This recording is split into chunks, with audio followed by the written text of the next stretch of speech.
এই সেই লাকি দর্শকরা যারা ফাইনালি হামজা শমীকদের সেই গুরুত্বপূর্ণ ম্যাচটা দেখার জন্য লাইনে দাঁড়িয়ে টিকিট নিয়ে। তবে এখানে যে ইম্পর্টেন্ট বিষয়টা, দারুণ ইভেন্ট, বল দিয়ে গোল করতে পারলে গিফট রয়েছে এবং সেটা এই শুধু টিকিটধারী দর্শকদের জন্য এই আয়োজনটা করা হয়েছে। দারুণ একটা আয়োজন, মানে ফুটবলের উন্মাদনা অন্য জায়গায় পৌঁছে দেওয়ার জন্য এই ধরনের ছোট ছোট আয়োজন।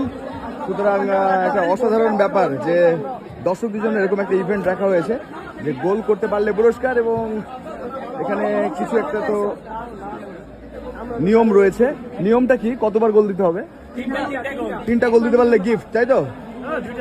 2টা গোল দিতে পেরেছেন উনি, দেখি আর একটা দিতে পারলেই কিন্তু উনি অবশ্যই একটা গিফট পাবেন।